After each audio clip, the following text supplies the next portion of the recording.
তো আগের ভিডিওতে কিছু টেকনিক্যাল ইস্যুর জন্য আমরা ওটা কন্টিনিউ করতে পারিনি। এই ভিডিওতে আমরা বাকি পোর্শনটা কমপ্লিট করব। তো দেখো যে এই অঙ্কটা আমাদের বাকি ছিল যে 300 কেলভিন উষ্ণতায় 760 mmHg চাপে কোনো গ্যাসের আয়তন 300 ঘন সেন্টিমিটার। এসটিপিতে ওই গ্যাসের আয়তন কত হবে?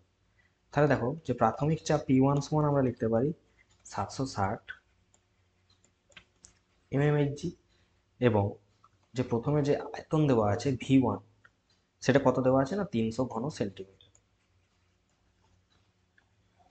তাহলে প্রাথমিক উষ্ণতা যদি T1 কত হবে 300 ক্যালভিন, আর আমি অন্তিম চাপ যেটা P2টা অন্তিম লিখে দিচ্ছি। অন্তিম চাপ P2টাকে আমি ধরে নিচ্ছি প্রমাণ চাপ, প্রমাণ চাপ বা 760 mmHg। তাহলে আমাকে জিজ্ঞেস করেছে অন্তিম উষ্ণতা T2 সমান কি লিখতে পারি, প্রমাণ উষ্ণতা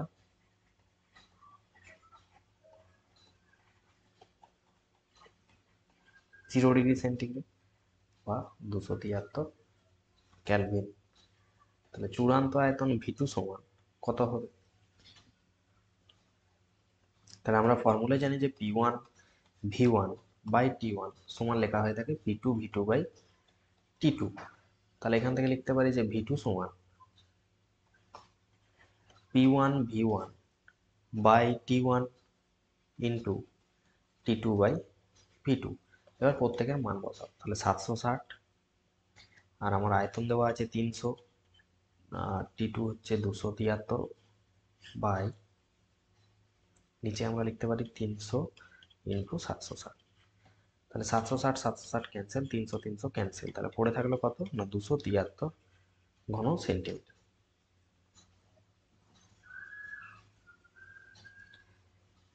নেক্সট দেখো 3.3 বলেছে বায়ুর সাপেক্ষে কোনো মাধ্যমের প্রতিসরাঙ্ক √2, বায়ুতে আলোক রশ্মির আপতন কোণ যদি 45 ডিগ্রি হয় তাহলে প্রতিসরণের ক্ষেত্রে রশ্মির চ্যুতি কত হবে? তো এই অঙ্কটা আমরা আগে স্কুলেই করেছি। তো আগে আমরা এটা তোমরা 3 নম্বর স্কুলের ভিডিওটি দেখলে তোমরা বুঝতে পারবে। এখানে বলেছে যে দুটি মৌল এ ও বি পরমাণু ক্রমাঙ্ক দেওয়া আছে। তাহলে 12টাকে আমরা কিভাবে লিখতে পারি না 2 8 2 এরকম, আর 17টাকে লিখতে পারি 2 8 7। দেখো যদি 3-এর অধিক থাকে সর্ববহিস্থ কক্ষে তখন তাকে আমরা কি বলেছি অধাতু হয়, আর 3-এর কম বা 3 হলে ধাতু। তাহলে ধাতু আর অধাতুর মধ্যে কি বন্ধনী তৈরি হবে না মনে রাখবে তড়িৎ যোজি, তড়িৎ যোজি বা আয়নীয় বন্ধন। আর যৌগটা যেটা হবে তড়িৎ যোজি যৌগ। তাহলে কোন ধরনের যৌগ না তড়িৎ যোজি যৌগ। এদের সংকেত কি হবে? এ কি চাইবে সর্ববহিস্থ কক্ষে দুটো ইলেকট্রনকে ত্যাগ করতে। তাহলে এই যে মৌলটা এ মৌলটার যোজ্যতা কত হবে 2, এবং বি মৌল কি চাইবে না বি মৌল চাইবে সর্ববহিস্থ কক্ষে একটা ইলেকট্রন গ্রহণ করে অষ্টক পূর্ণ করতে। তাহলে এদের মধ্যে যদি ক্রস করি তাহলে সংকেতটা কি আসবে? দেখো এদের মধ্যে ধাতু কে, এদের মধ্যে ধাতু কিন্তু এ, তাহলে এ সামনে থাকবে এ বি 2, এটা হবে এদের কিন্তু সংকেত। নেক্সট চলে আসো 4.2, যে 24 গ্রাম কার্বনকে অতিরিক্ত অক্সিজেন যদি পোড়ানো হয় তাহলে যে CO2 উৎপন্ন হয় সেই পরিমাণ CO2 উৎপাদনের জন্য কতটা আমার, এটা কিন্তু ভুল আছে, এটা হবে ক্যালসিয়াম কার্বনেট, কতটা ক্যালসিয়াম কার্বনেটের সঙ্গে HCl এর বিক্রিয়া ঘটাতে হবে। তাহলে প্রথমে দেখো বিক্রিয়াটা লিখে নেওয়া যাক।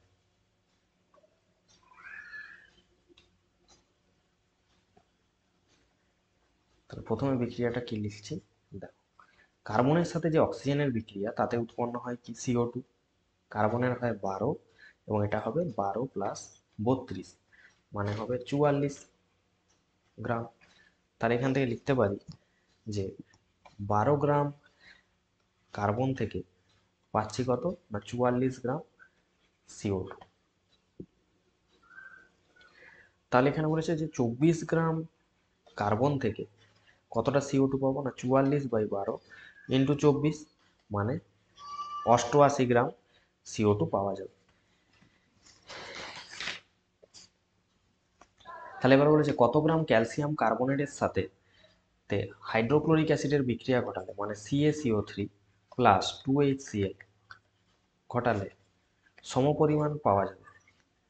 তাহলে দেখো CaCl2 প্লাস CO2 বিক্রিয়াটা কি হয়, প্লাস H2O এরকম হয়ে থাকে। তাহলে CO2 এখানে কত পাই, না 44 গ্রাম পাই, এবং ক্যালসিয়াম কার্বনেট হয়ে থাকে কত, না 100 গ্রাম।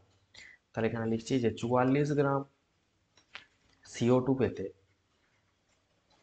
কতটা আমাদের ক্যালসিয়াম কার্বনেট লাগে, না 100 গ্রাম CaCO3 লাগে। তাহলে 88 গ্রাম যে CO2 সেটা পেতে আমাদের কতটা লাগবে, না 100/44,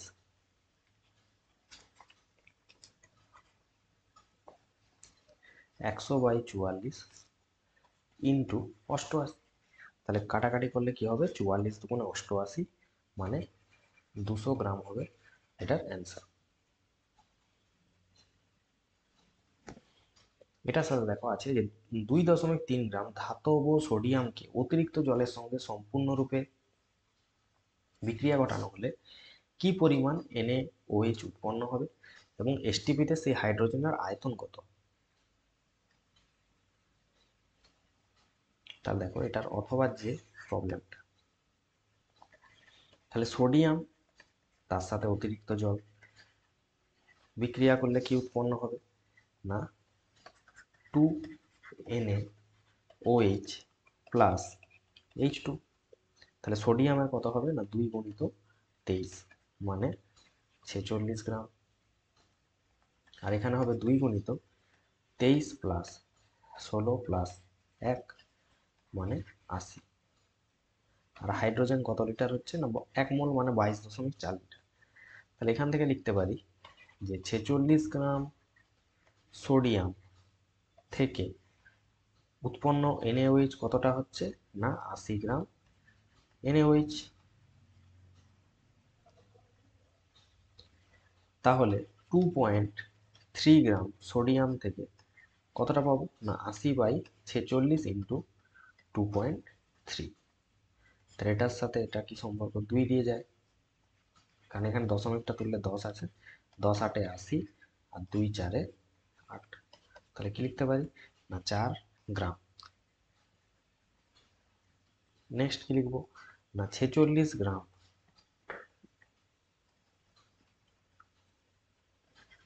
Na থেকে 22.4 লিটার হাইড্রোজেন পাওয়া যায়।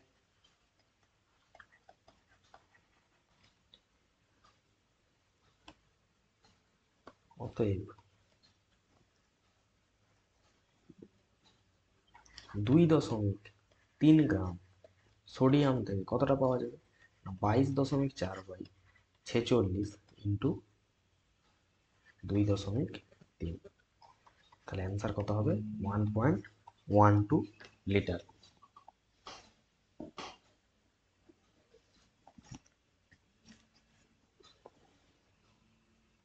নেক্সট কি প্রবলেম আছে দেখো, যে তড়িৎ প্রবাহের সময় অপরিবর্তিত রেখে কোনো পরিবাহীর প্রবাহ মাত্রা অর্ধেক রোধ দ্বিগুণ করা হলে উৎপন্ন তাপ কিভাবে পরিবর্তিত হবে। তাহলে কিভাবে লিখবো এটা, না দেখো 4.6, প্রথমে তাপ উৎপন্ন করার ধরলাম I1² R1 ইন্টু টি, সময় অপরিবর্তিত রাখলাম। H2 দ্বিতীয় ক্ষেত্রে কি হবে, প্রবাহ মাত্রাটা তোমাকে বলেছে অর্ধেক করে দিতে, অর্ধেক করে দিলাম, এবং রোধটাকে বলেছে দ্বিগুণ করে দাও। তাহলে আগে যা ছিল তার দ্বিগুণ করে দিলাম, এবং তড়িৎ প্রবাহের সময়টা সেম রাখলাম। তাহলে এটা সমান আমরা কি লিখতে পারি, দেখো এখানে 2 আর এখানে 1/4, মানে 2/4 সমান লিখতে পারি I1² R1 ইন্টু টি। তাহলে I1² R1 ইন্টু টি মানে কি লেখা হয়, না 2/4 H1, মানে 2 1 2, 2 2 4, হাফ H1, বা লিখতে পারি H1/2। অর্থাৎ আগে যে তাপটা পেতাম দ্বিতীয় ক্ষেত্রে যে তাপটা পাবো তার অর্ধেক হয়ে যাবে। নেক্সট এই অঙ্কটা আছে, খুবই ইম্পর্টেন্ট অঙ্ক, যে 100 ওয়াটের 4টি বাল্ব, 80 ওয়াটের 6টি পাখা, 80 ওয়াটের একটি টিভি আছে, প্রতিদিন 6 ঘন্টা করে চলে, পাখাগুলো 12 ঘন্টা করে চলে, এবং টিভিটা 4 ঘন্টা করে চলে। তাহলে বলেছে বিদ্যুতের দাম 5 টাকা হলে জুন মাসের বিদ্যুৎ বিল কত। তাহলে বলো জুন মাসে কদিন আছে? না, 30 দিন। প্রথম কথা, তাহলে প্রথমে আমাকে বের করে নিতে হবে যে কতটা ইউনিট বা ব্যয়িত তড়িৎ শক্তি কতটা, ব্যয়িত তড়িৎ শক্তি, এটা আমাদের আগে বের করে নিতে হবে। তাহলে 30 দিন সবগুলো জিনিস চলছে। কি কি জিনিস দেখো, প্রথমে 100 ওয়াট ছিল, 4টি লাইট, 6 ঘন্টা করে। তারপর ছিল 80 ওয়াটের পাখা, 12 ঘন্টা করে, প্লাস 80 ওয়াটের একটি টিভি, 4 ঘন্টা। তাহলে মোট যেটা পাবো সেটা কিসে পাবো? ওয়াট আওয়ারে পাবো। তাহলে এটা হিসাব করলে আসছে 30, এটা করলে আসছে 2400, এটা আসলে 12 × 6 = 48 ইন্টু 12 মানে 5760, এবং এখান থেকে আসছে 320। তাহলে এটা করলে আসছে 30 ইন্টু 8480 মানে 2500 ওয়াট আওয়ার। তাহলে এটাকে যদি আমরা 1000 দিয়ে ভাগ করে দিই তাহলে কি পাবো বলো? 254.4 কিলোওয়াট ঘন্টা, যেটাকে আমরা বলে থাকি 254.4 বিওটি ইউনিট। তাহলে বলো 1 ইউনিটের জন্য যদি 5 টাকা খরচ হয়, তাহলে এটা ইন্টু 5 টাকা,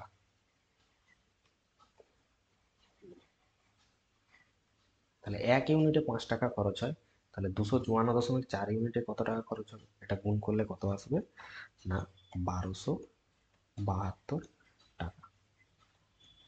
তাহলে এটি হবে অ্যান্সার।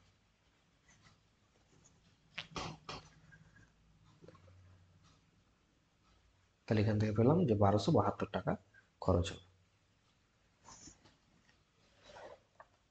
নেক্সট আছে দেখো এখানে যে ফ্লুরিন, ক্লোরিন, ব্রোমিন, আয়োডিন এদের তড়িৎ ঋণাত্মকতার ঊর্ধ্বক্রমে যদি সাজাই তাহলে কি হবে এটা না আয়োডিন সবচেয়ে কম, ব্রোমিন, তারপর ক্লোরিন, তারপরে ফ্লুরিন। তাহলে ফ্লুরিনের হচ্ছে তড়িৎ ঋণাত্মকতা বা ইলেকট্রোনেগেটিভিটি সবচেয়ে বেশি। নেক্সট আছে এক্স ওয়াই জেড মৌলগুলির পরমাণু ক্রমাঙ্ক 6, 8, 10। জেড হচ্ছে একটি নিষ্ক্রিয় গ্যাসীয় মৌল। ওয়াই মৌলটির অবস্থান বলো এবং কার তড়িৎ ঋণাত্মকতা বেশি, এবং এক্স আর ওয়াই এর কোন মৌলের পরমাণুর আকার কম।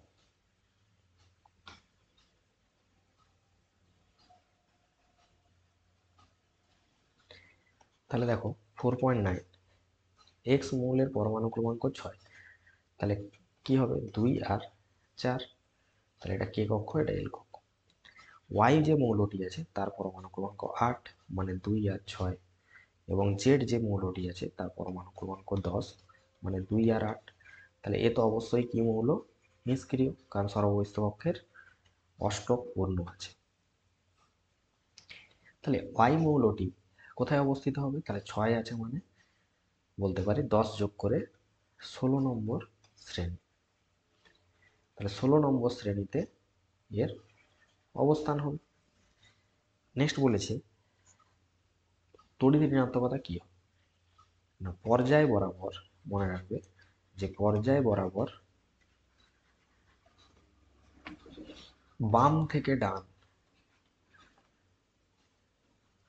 তড়িৎ ঋণাত্মকতা, তড়িৎ ঋণাত্মকতা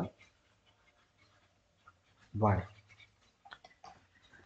এবার দেখো এখানে ওয়াই যে পরমাণু আছে, তাহলে ওয়াই পরমাণুর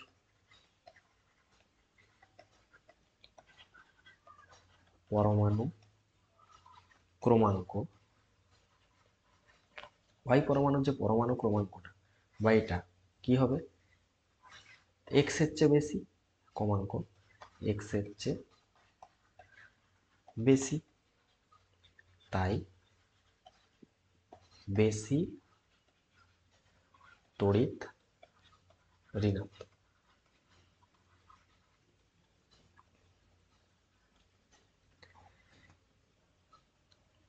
আবার পর্যায় বরাবর বাম দিক থেকে ডান দিকে কি হয়? পরমাণুর আকার কমে, পরমাণুর আকার কমে, তাই ওয়াই মৌলের আকার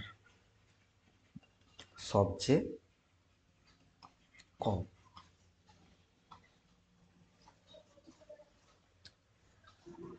তাহলে এই ছিল আমাদের 5 নম্বর যে স্কুলটি,